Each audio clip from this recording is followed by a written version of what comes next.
오늘은 믿음의 기도와 영의 기도에 대해서 잠깐 말씀을 드리려고 그래요. 하나님은 사랑이시라고 그랬죠. 그 사랑이 어떻게 나타냈느냐? 아들을 이 땅에 보내셔서 그 아들이 십자가 못 박혀 죽게 하시기까지 인간을 사랑하신 그 하나님의 그 사랑이 우리에게 나타나서 참으로 그 사랑에 덧입은 자들이 그리스도인들이고 그 뜻대로 살려고 하는 자들이 그리스도인들이죠. 그래서 하나님 아들 예수는 자기가 일생을 그 하나님의 뜻을 이루기를 소망하고 순종하려고 세상에 나타나셔서 또 자기 뜻은 아니죠. 엘렐리나 막 사막단이 하시면서 기도할 때도 그랬고 내 뜻대로 마시옵시고 아버지 뜻대로 되기를 원하나이다 할 것 같이 참으로 아버지 뜻이 내가 죽는 거라면 내가 그 뜻대로 이루겠습니다 하고 3번씩이나 기도하셔서 그 뜻을 이루신 거예요. 기도 안 했다면 못 이루실 수도 있을 수도 있죠. 사람이기 때문에. 그러므로 인해서 참으로 아버지 뜻을 이루려고 그 몸부림치는 그 주님을 우리가 알 수가 있어야 됩니다. 근데 우리 믿는 자들은 이 하나님의 뜻을 이루는 것에 대해서 너무나도 소홀히 여기고 하나님의 사랑을 너무나도 소홀히 여겨요. 아가서라는 구약의 성경 아가서를 보면 거기는 하나님의 라는 소리가 하나님이라는 단어가 한자도 안 나온 성경이 그 아가서예요. 하나님이라는 소리 하나도 안 나오고 순수하게 남녀간의 사랑에 대해서만 나온 성경이 아가서인데 그 아가서에 나오는 그 남녀간의 사랑과 같이 하나님 우리를 그렇게 사랑한다는 얘기죠. 그래서 에베소서에도 보면 그 부부간의 그 사랑을 그리스도와 교회의 사랑으로 묘사를 그렇게 하고 있죠. 그래서 그리스도가 교회를 사랑한 것 같이 남편도 자기 부인을 그렇게 사랑하고 교회가 그리스도를 그렇게 섬긴 것 같이 아내도 남편을 그렇게 섬겨야 된다 하는 것이 그것이 주님이 부부간의 사랑을 우리에게 나타내 준 근거이죠. 사랑이 가장 큰 사랑은 부모와 자녀 간의 사랑이죠. 부모와 자녀 간의 사랑보다 더 큰 사랑이 어디 있겠어요. 그 사랑 때문에 부모는 자녀를 위해서 목숨도 내놓을 수 있는 이 보편적인 부모를 얘기하는 거예요. 그렇지 못한 거지 같은 부모들 많이 있잖아요. 그런 분들을 얘기하는 것이 아니라 보편적으로 부모라 하면 자녀를 너무나 사랑해서 저것이 아프면 내가 대신 아프고 싶고 저것이 똥을 못 싸면 내가 똥 대신 못 싸고 싶고 그런 그 아픔이 있는 모든 부분을 내가 껴안고 싶은 것이 그 부모와 자녀 간의 사랑이죠. 그게 얼마나 큰 사랑이에요. 그 사랑도 하나님의 우리 인간을 사랑하는 그런 사랑이죠. 또 부부 간의 사랑은 이걸 보면 신비의 사랑이죠. 전혀 알지 못하는 무촌이죠. 촌수도 없고 전혀 남남인 자가 서로 사랑해서 자녀를 또 낳는 거예요. 이것도 엄청난 사랑 중에 또 남녀 간의 사랑이 있죠. 그러나 이런 사랑보다도 가장 큰 사랑은 하나님이 인간에 대한 사랑, 이 사랑, 신의 사랑을 얘기하는 거예요. 신의 사랑을 여러분들 한 번만이라도 아마 받았을 거예요. 받았을 텐데 그 사랑을 잊어버리고 있고 그 사랑을 했는데도 모르고 불화하고도 그걸 깨닫지를 못하고 그냥 미련해서 영적으로 어두워서 그 모르는 자가 대반 있죠. 그래서 조금만 영이 열려도 하나님이 나를 이렇게 사랑해 주시는구나. 내가 행하는 모든 일이 하나님께서 이루어 주셔서 나보다 앞서 행하심으로 인해서 이런 일을 행해 주시는구나. 이걸 경험한 자만 하나님을 사랑할 수 있고 하나님을 섬길 수가 있어요. 그래서 찬송도 85장에 보니까 그 사랑 받은 사랑만 그 사랑 알도다. 신의 사랑을 경험한 자만 뭐로 표현하겠어요? 하나님이 나를 사랑해 주는 표현을 그걸 뭘로 하겠어요? 표현할 수가 없는 것이 하나님의 사랑이에요. 그래서 그것을 경험한 자만 그걸 알아. 기가 막히게. 경험한 자만 어떻게 표현할 수 없을 만큼 그 하나님의 사랑을 느낄 수가 있고 알 수가 있고 그 사랑이 어떻게 표현할 수가 없는 아가서가 바로 하나님과 인간에 대한 사랑을 그 아가서라는 그 성경을 통해서 하나님께서 우리에게 주시는 그런 말씀임을 우리가 알 수가 있습니다.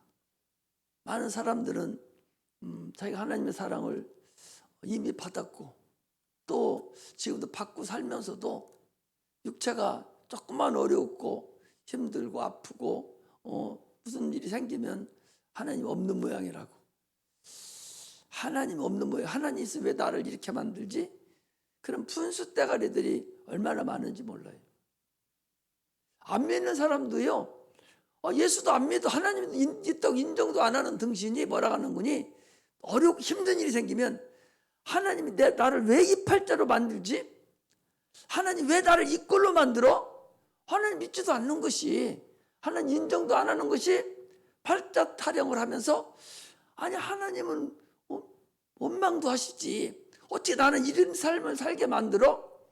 이렇게 자기의 잘못을 하나님께 핑계대는 거예요. 이게 하나님 사랑을 모르는 푼수들이 얘기를 하고 있는 걸 얘기하는 거예요.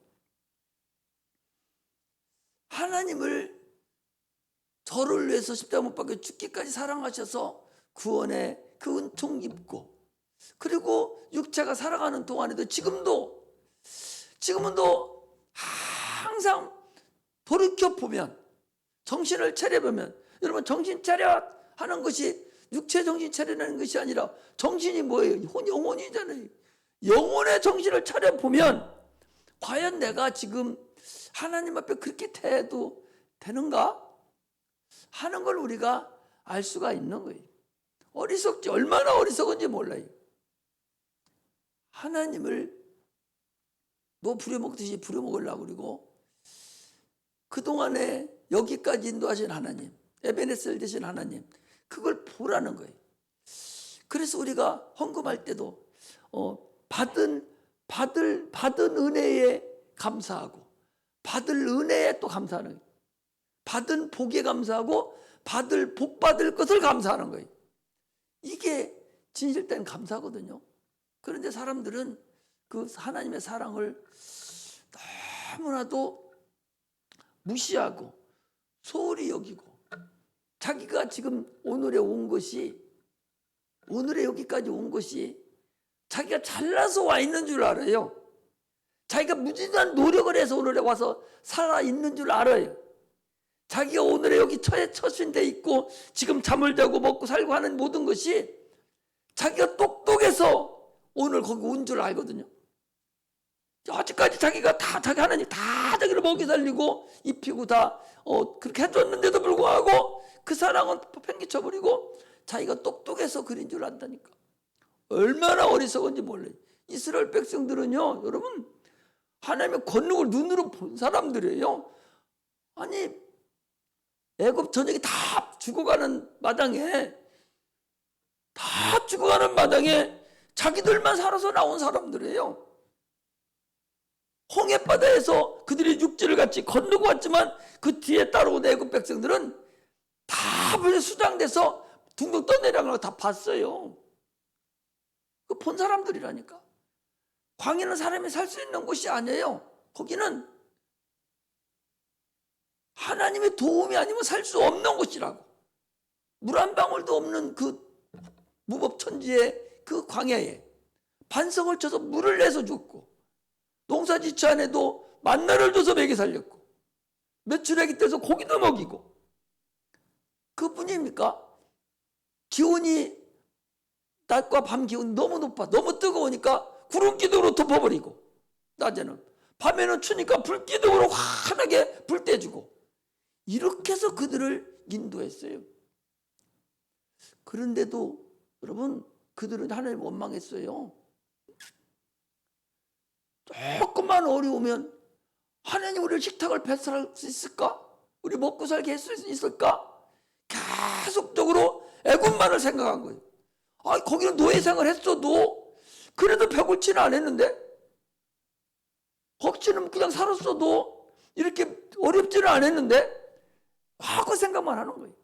그 사람은 어떻게 한 줄 압니까? 한 사람도 가나안 땅에 못 들어갔어요. 여호수아와 갈렙 외에는 다 죽어버렸고, 광야에서 태어난 사람들, 광야에서 태어난 사람들과 거기서 장정이라고 생각한 20세 이하짜리만 거기 들어갔지, 나머지는 한 사람도 못 들어가. 다 죽고 다 죽이고 난 다음에 나머지 인원만 거기 들어갔다는 사실을 여러분 아셔야 됩니다. 오늘도 동일해요. 자기가 지금 어떻게 사는 걸 전혀 생각하지 않아요. 어떤 때는 내가 화날 때도 있어요. 지가 여기 이래서 여기 먹고 살았어? 아니, 자기가 돈 벌어서 먹고 살았냐고. 누가 도와줘서 사느냐고. 하나님 여기가 다 인도해서 살았는데, 푼수 떠는 걸 보면 기가 막혀. 하나님은 결단코 자기를 사랑하고 의지하는 자를 참으로 우리를 도와주고 우리 함께 하시지, 그렇지 않는 자는 함께 하지 않습니다. 아니, 연합군이 쳐들어와서 바닷가에 모래와 같이 이 마병이 메기뜨기에 꽉 들어쳐 있는데 300명 가지고, 기도원에 300명 가지고 이길 수 있어요? 불가능해요. 32,000명도 안 되는데 전부 다 모집해 보니까 32,000분이 안 왔는데, 그것도 많다고 300명을 했다니까. 왜? 32,000명을 하면 혹시라도 우리가 잘해서 이겼다 가까무서서, 2만 명이라면 혹시라도 우리가 잘해서 이겼다 가까무서서, 1,000명으로 하더라도 우리가 이렇게 해서 이겼지? 이렇게 가까무서서 최고로 줄여서 도저히 우리는 불가능하다, 그런 300명 딱 만들어 놓고 전쟁을 시킨 거예요. 그럼 누가 이기게 한 거예요? 주님이 했다는 거예요. 주님이 그걸 알려주는 거예요. 그거. 그렇다면 뭔 소리야? 오늘날 우리가 하나님 앞에 겸손하게 엎어지고 겸손하게 무릎 꿇고 하나님으로만 살아야 되겠습니다. 하나님 해주셔야 되겠습니다. 하나님 나를 도와주세요. 여기까지 인도해 줬으니, 여기까지 인도해 줬으니, 아니 홍해도 건너게 하시고 죽음에도 살려주시고, 이런 거 다 인도해 주님이 앞으로 인도해 줄 걸 믿습니다. 이거나 오늘 여러분들은 내가 살아가면서 여기까지 인도해 준 주님이 나를 영혼까지 인도해 줄 줄 믿고, 여기까지 인도해 주신 주님이 내 육체에 살아가는 것도 주님 인도해 줄 걸 확신하고, 여기까지 인도해 준 주님이 내 가정도 인도해 줄 걸 확신하고, 내 자녀를 인도해 줄 걸 확신하는 그런 믿음을 가지고 살기를 주님은 원하는 거예요. 그런데 그렇지 않고 하나님을 참으로 우습게 여기고 사랑하지 못하고 경외하지 못하는 그런 자들이 있다는 것을 우리가 말씀을 드리는 거예요. 나도 마찬가지예요. 나도 여러분들을 사용할 때 진짜 하나님을 최고로 여기고 하나님 없이 살 수 없다고 진짜 막 몸부림치는 자, 이런 자를 나도 사용하고 싶지요.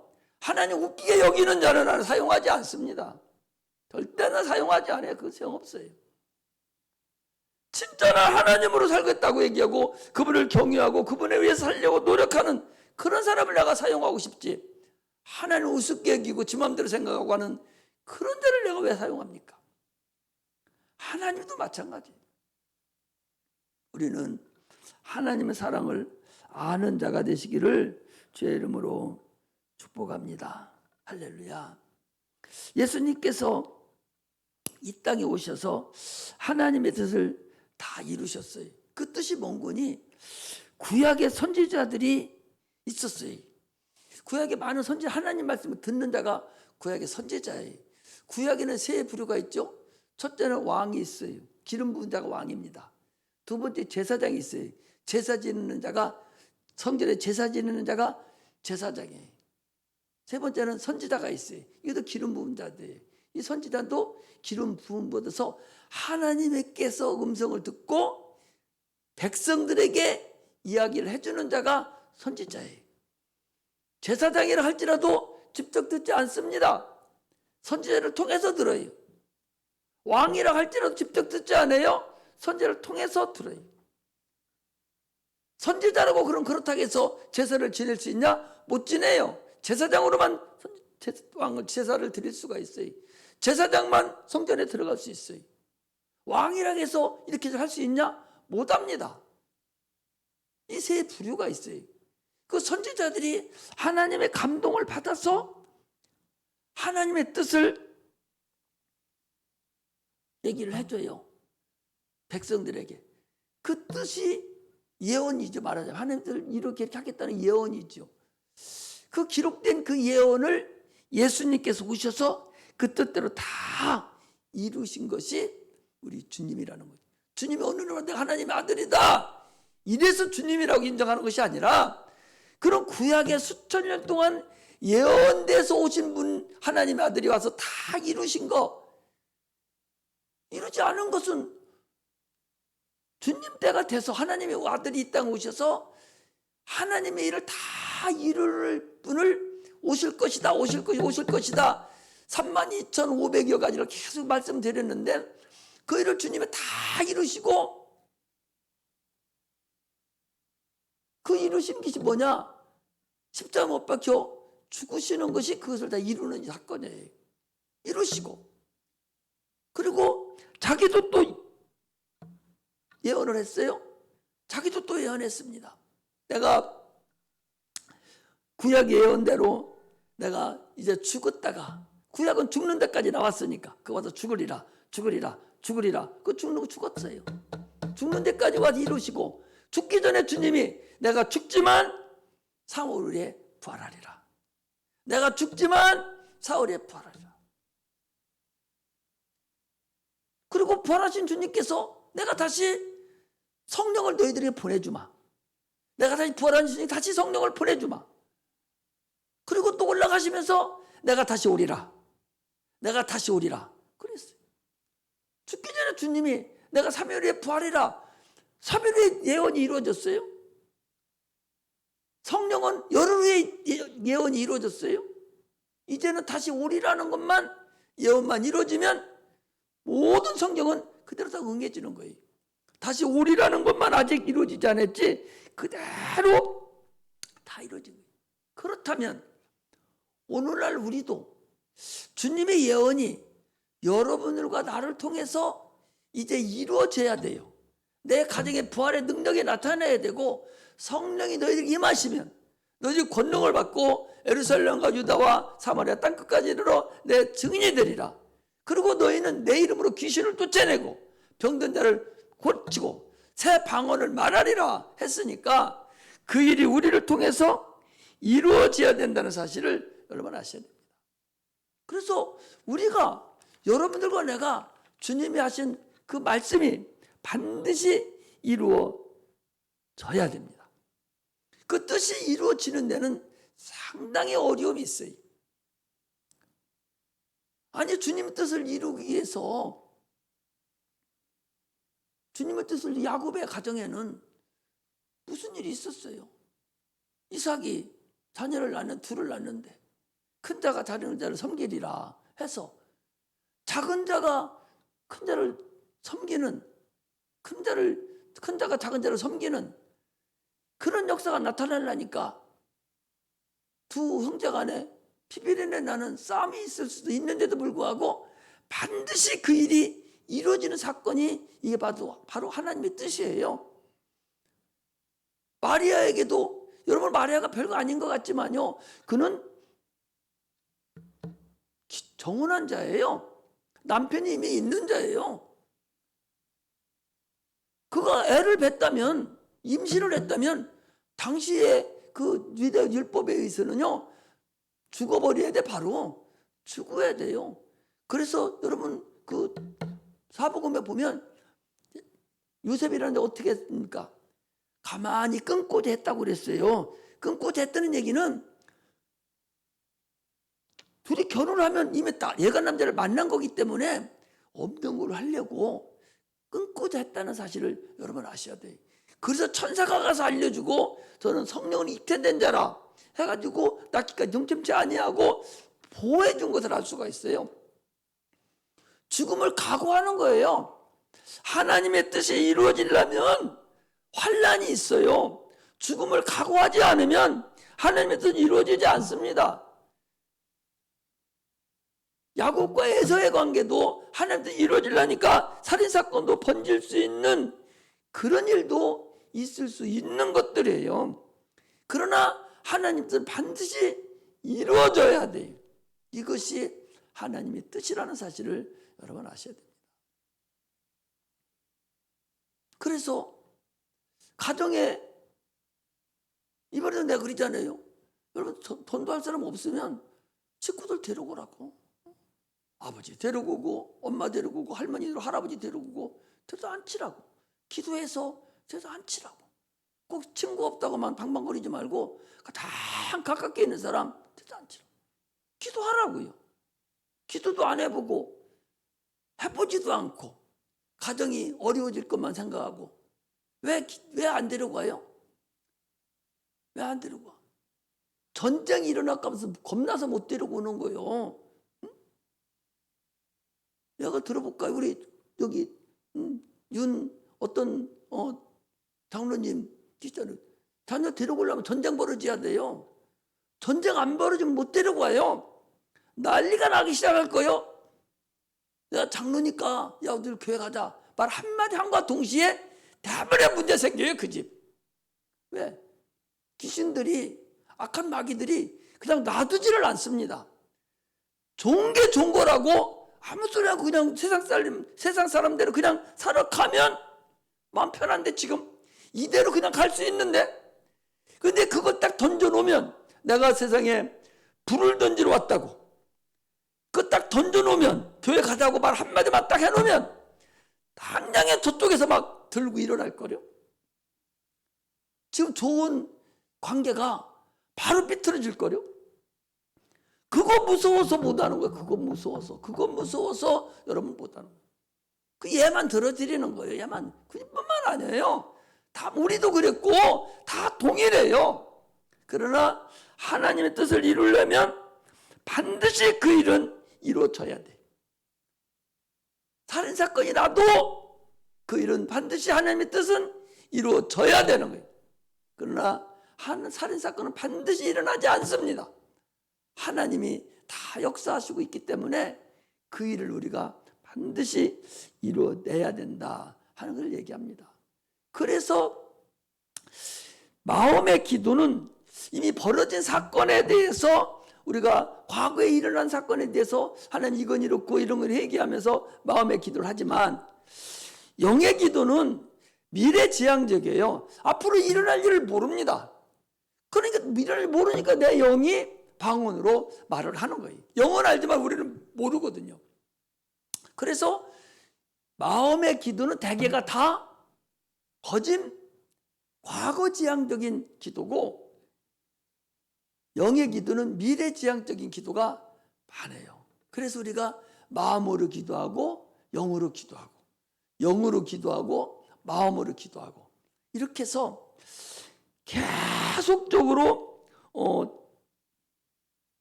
하나님께 기도를 드려서 하나님의 뜻이 나를 통해서 나에게 나타나야 되고 아니 귀신이 떠나가면 하나님 뜻이 이루어지는 거 아니야? 병든 자에게 손을 얹어서 나서면 하나님 뜻이 이루어지는 거 아닙니까? 새 방언을 말하면 하나님 뜻이 이루어지는 거잖아요. 전도를 해서 전도 사람이 들어오면 하나님 뜻이 이루어지는 거잖아요. 이것이 하나님 뜻이 이루어지는 사건은 나를 통해서 이루어져야 돼요. 누구를 통해서? 저쪽 건너편에 있는 사람만 통하고 나는 구경만 하는 것이 내가 하나님 뜻을 이루어드리는 거예요. 나는 열매도 없는 거예요. 그러면 나는 열매도 없이 그냥 옥수수 같은 껍데기에 불과한 거예요. 내가 알맹이가 돼야 되지. 껍데기가 되면 무슨 의미가 있어요? 그 껍데기는 뭐 하는 데 필요한 거예요? 알맹이를 보호해주고 알맹이가 폭행 익을 때까지 사용되는 거예요. 그리고 다 익으면 이제 내버려가지고 태움으로 가버리고 알맹이만 사용하는 거예요. 우리는 알맹이가 돼야 된다니까요. 성도들은 내가 알맹이가 돼야 돼요. 하나님과 나 계속적으로 교제가 이루어져야 되고 그분의 사랑을 내가 받아야 돼요. 그리고 내가 사랑받은 만큼 하나님께 사랑을 해드려야 되고 열매가 계속적으로 열려야만이 되는 것이지 열리지 않으면 의미가 없다. 그 소리. 성령의 임하신 표적이 나를 통해서 나타나지 않으면 교회는 죽은 교회예요. 이 사도행전, 이 성경에 있는 말씀이 오늘날 이루어지지 않으면 이 성경 거짓말 생각이 책이 돼요. 이 성경은 더 이상 읽을 필요가 없는 거예요. 이 성경의 말씀은 성령의 역사함으로 인해서 2000년, 4000년, 6000년을 뛰어넘어서 현재적으로 우리에게 나타내 주는 것이 하나님 말씀입니다. 2000년 전에 내 이름으로 귀신을 쫓으라. 그것이 당시에 2000년 제자들에게 많은 것이 아니라 성령을 통해서 지금 나에게도 너 귀신을 쫓아. 병든 자 손을 얹어. 이거하고 똑같다. 그것을 왜? 육체는 세월이라는 것이 있어서 이 세월이 가요. 그러나 영은 세월이라는 것이 없어요. 시공간을 초월합니다. 아까도 저기 가니까 엊그제 여기서 보니까 어떤 가수가 노래를 하는데 고장난 시계에 노래를 하더라고요. 고장난 시계. 고장난 시계 궁금해서 틀어봤더니 나오는 뭐 하는 이런 소리예요. 고장난 저 시계는 가다 섰다는 거예요. 지금 섰는데 이놈의 세월은 서지 않고 계속 간다는 거예요. 세월은 서지 않고 계속 가고 간다. 저 고장난 시계는 서서 지금 안 가고 지금 기다리고 있는데 자기 세월은 자기 육체의 세월은 계속 간다고 세월 가는 걸 한탄을 하면서 노래를 하는 거예요. 그래서 아까 내가 사모님하고 둘이 짜장 하나 먹으면서 그랬어요. 세월이 계속 가는 것이 아니라 세월도 육체가 끝나면 끝나는 거예요. 그 사람이 노래 잘못했어 라 그랬어. 고장난 시계만 저렇게 끝하는 것이 아니라 인생도 세월 끝나. 응? 그래 자기는 세월을 계속 가는 줄만 알고 있는 거지. 고장난 시계는 잘 가다 고장나서 썼는데 이 세월은 안 가고 지금 계속 세월은 가서 자기는 늙어간다는 것을 이제 노래를 한 노래예요. 내가 그 유행가를 보니까 그런 노래예요. 그런 노래인데 그런데 그게 맞지 않는 노래. 맞는 것도 덜어 있지만 그 맞지 않아요. 고장난 시계로 서 있는 건 맞아요. 그런데 그 세월은 그 가지고 있는 그 세월은 육체가 끝나면 그 세월도 끝나는 거예요. 우리 영은 세월이라는 게 없어요. 세월이라는 게 없어서 2000년 세월이나 지금 세월의 영은 동일해요. 하나님도 동일해요. 그렇기 때문에 그때 하신 말씀이 지금 성령만 역사하면 귀신도 떠나가는 그 말씀에 따라서 병든 자에게 손을 얹으면 그 말씀에 따라 병도 떠나가는 거예요. 이게 하나님의 역사라는 걸 알아야 돼요. 이게 종교하고 다른 것이라는 것을 여러분 아셔야 됩니다. 그러므로 신앙생활을 여러분 하는데 얍삽하게 하지 마요. 신앙생활은 그야말로 진실된 신앙생활을 해야 돼. 네 속을 잠언 20장 28절에 보니까 사람의 영혼은 여호와의 등불이다. 사람 속을 깊은 사람 속을 살피느니라 라고 잠언 20장 28절에 그랬어요. 그 소리는 우리의 생각과 우리의 마음까지도 주님은 죽도록 붙다는 거예요. 그런데 네가 주동아리 허튼게 말만 하나님을 사랑한다고 하고 네 마음은 지금 딴짓거리 하고 있다는 거죠. 그게 이스라엘 백성들 제사장들이 바리새인들이 그랬잖아요. 속과 겉이 다르다는 거예요. 오늘날 속과 겉이 다르게 신앙생활하는 자가 얼마나 많습니까? 여러분들은 그렇게 하면 안 돼요. 우리 특히 학생들 그러면 안 돼요. 진실되게 하나님 앞에 부르짖고 우세요. 진실되게 하나님께 구하라고. 하나님 반드시 들어주신다. 내가 산 증인이에요. 내가 얼마든지 여러분한테 간증할 수 있어요. 얼마든지 간증할 수 있어요. 기도하다고도 새통 빠지게 새로운 거 하나님 보여주고 또 가르쳐주고 그래. 우리 이번에 지도 하는 것도요. 나 기도 계속해요. 계속 안 하는 줄 압니까? 내가 무슨 육체적인 사건 무슨 센터 사건 있으면 안 하는 줄 알아요? 기도 무진장이에요. 이거 기업으로 주신 이 기업 하나님 이번에 이런 것이 필요해요. 하나님 이런 것이 필요해요. 하나님 이런 것이 필요해요. 이렇게 하려고 그래요. 내가 육체적인 거 안 하는 줄 알아요? 하나님 무엇이든지 기도하라고 그랬어요. 영만 기도하라는 게 아니라 육체가 세상 살아가야 되기 때문에 육체에 필요한 것도 얼마든지 주셔야 돼요. 왜? 그래야 죄를 감당해 나갈 수가 있으니까. 여러분 기도해야 돼요. 기도만 하나님 역사하셔요. 하나님이 역사하시면은 다른 건 문제거리가 없어요. 상대방의 마음을 다 돌려가지고 가장 좋게 만드는 분이 하나님이시라니까. 그걸 우리는 그냥 보고 알아야 돼요. 그럼 우리 젊은 학생들이 지금 그걸 알고서 평생을 산다면 얼마나 큰 인생에 살아가는데 도움이 되겠어요. 그런 하나님을 내가 만나야 돼요. 세상보다 항상 커 보이는 분이 하나님이어야 돼요. 세상 무서운 것보다 하나님 더 무서운 분이 하나님을 알아야 돼요. 너희는 두렵고 떨림으로 구원을 이루라 그랬어요. 그게 구원 이루는 것뿐만 아니에요. 육체 살아가는 모든 것도 하나님을 대할 때 두렵고 떨림으로 대해야 되는 거예요. 그분이 다 아신다니까. 목사한테 사모한테 잘못 연락할 필요도 없어요. 하나님한테 잘하면 돼요. 그러면 끝나는 거예요. 내 마음을 돌려주는 것은 하나님이 돌려줘요. 여러분들이 이렇게 내 마음 돌아가는 거 하나도 없어요. 사모 마음도 돌아가는 것도 여러분 잘해서 돌아가는 거 없어요. 하나님이 돌려줘야 되는 게 모든 건 다. 그래 편한 거예요. 하나님을 열심히 섬기고 참으로 그분이 내 구주로 믿고 그분으로만 살려고 그분으로만 의지하고 살아가는 사람한테는 하나님 어떤 방법을 통해서 누구의 마음을 돌리든지 돌려서 신앙생활하고 세상 살아가는데 주께서 역사하신다는 사실을 아시고 하나님을 섬길 줄 아는 하나님의 사랑을 진짜로 내가 깨달아가는 그런 은혜가 임하시기를 주의 이름으로 축복합니다. 기도하겠습니다. 하나님